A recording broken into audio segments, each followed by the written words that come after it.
在19日，美国空军国家航空航天情报中心发布关于几个重要国家的弹道导弹和巡航导弹危险评估报告，其中重点就是中国、伊朗和俄罗斯等国，直接忽略了巴基斯坦和印度重要巡航导弹计划。这份报告花了大篇幅介绍中国核力量，简单归纳分为7大评估：一是在5年内，中国能够打击到美国洲际弹道导弹的核弹头可能超过200枚；二是军朗3潜射弹道导弹能够携带多枚弹头，射程超过1万公里。不过该射程即使从南海发射也无法打击美国，从渤海发射能够打击美国约1/3领土，要是想打击到华盛顿，则需要096型战略核潜艇深入太平洋。三是东风41的北约代号之前是 CSS-X-20，改为 CSS-20，表明美国已经承认东风41已经成功研制。四是公布东风17北约代号，但认为这是常规武器。五是东风21仍然还是原始版本，而东风26反舰导弹射程还是3000千米。六是东风41、东风31A 和东风31AJ 发射车数量仅标成16架、15架和16架。最后，中国巡航导弹全部被列为常规武器，整个评估看起来都给人一种莫名其妙的感觉。这份报告也引发美国专家的吐槽。据美国科学家联盟援引美国核武政策专家汉斯·克里斯·滕森观点表示，前面说5年内中国洲际导弹超过200枚，后面又说是100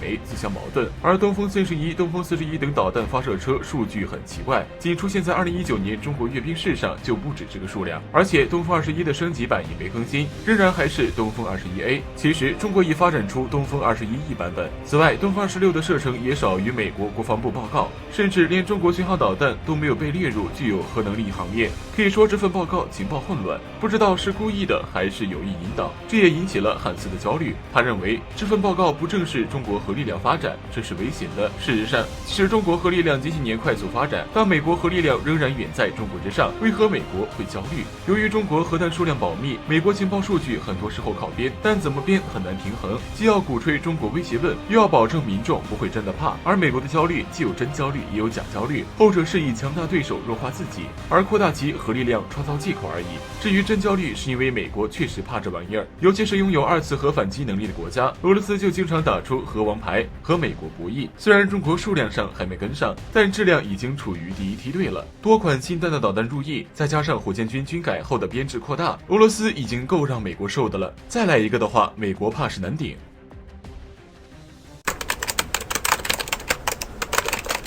在15号，美国总统军控事务特使马歇尔·比林斯利报中国去年发射导弹总数。他在社交媒体上发文称，尽管经历着疫情，中国仍然在2020年试射了至少250枚弹道导弹，超出2018年和2019年发射数量，并威胁到美国和盟友不会对此视而不见。对于比林斯利毫无根据的指控，外交部回应称，美方一些人向来对中国军力发展信口开河、指手画脚，而美国的说法不过是为自己无节制扩张军力找借口罢了。美国人玩的这种把戏已经见怪不怪了，还不得不调侃一句，要钱之前中国发射了250枚，要到钱后中国发射了25枚。值得一提的是，日本读卖新闻刊文指出，在去年8月的时候，解放军在海南省和西沙群岛的中间海域进行了反舰弹道导弹的发射实验。据相关人士透露，中方先在内陆青海省发射了1枚东风26B 弹道导弹，其射程在4000公里左右，击中了一艘自动驾驶的靶船。几分钟后，又从浙江省发射了1枚东风21D 弹道导弹，射程1500公里左右。据悉，这2枚导弹几乎同时击中船只，致其沉没。北京航空航天大学教授、前空军大校王相穗还曾在论坛上透露，在发射2天后，美军就坐立不安。当时驻日内瓦的美军官曾向我们表达抗议，称如果导弹击中了美国航母怎么办？那将会导致严重后果。此事也得到了美国印度太平洋司令部司令证实，他承认中国对移动目标进行了反舰弹道导弹测试，而且实验区域正值美国军舰活动范围，把美国人吓得够呛。他们以为这2枚弹道导弹是冲着自己来的，回去就让国防部进行抗议，说中国公然测试弹道导弹，让他们不清楚靶标到底是什么，暗指靶标可能是美军舰。日媒也表示，这将对部署在中国周边的美国航母构成威胁。对于美军信口开河，不仅是为了自己扩张找借口，也是意图拉中国进入军控谈判。对于美特使恶意攻击，中国裁军大使李松驳斥，本届美政府在军控领域谎话说尽，坏事做绝，这套贼喊捉贼的把戏，国际社会早就烦透了。这种强烈的驳斥几乎比较罕见。我们一向是以防御为主，反倒是美国人咄咄逼人。如果我们没有最好的导弹系统，也不会像现在这样安稳。还是一句话，我们想试射多少是我们自己的事儿，美国人少多管闲事儿。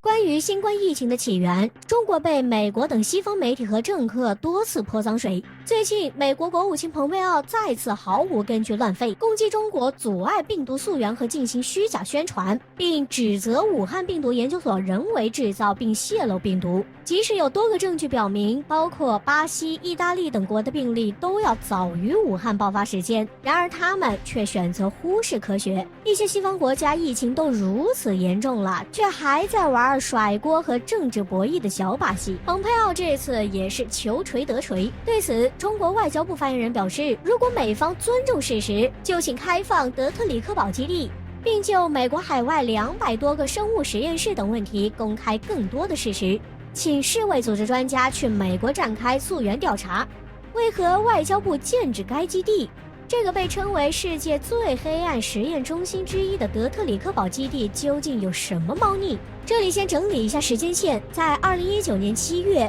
位于德特里克堡的美陆军最高机密传染病医学研究所被关闭。关闭前几天，该基地附近一社区爆发呼吸系统疾病，当时有63人出现发烧、咳嗽等症状，造成3人死亡。当时当地卫生官员表示是流感，但流感一般不会发生在夏季。当时就有人怀疑存在病毒泄漏。随后8月，一场大规模电子烟肺炎造成美国1万多人死亡，并在9月达到峰值。10月，美国中央情报局副局长组织了201全球流行病演习。10月18号到27号，武汉举办军运会，当时5名美国军人运动员咳嗽发烧入住金银潭医院，后被美专机接走，至今没有消息。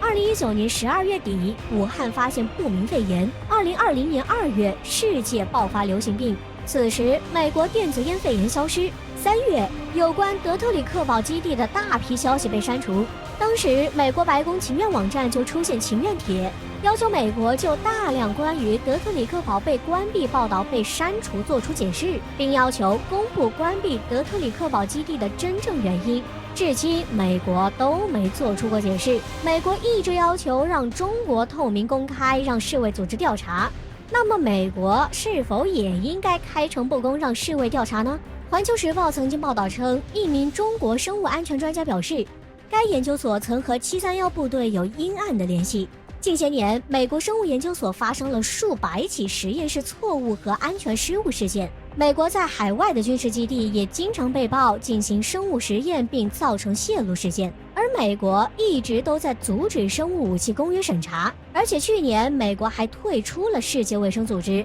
似乎也是为了逃避调查。外交部打出的直球也引发国际评论。美国一直把全球主导霸权置于包括本土公民在内的人类安全之上，是时候还中国清白了。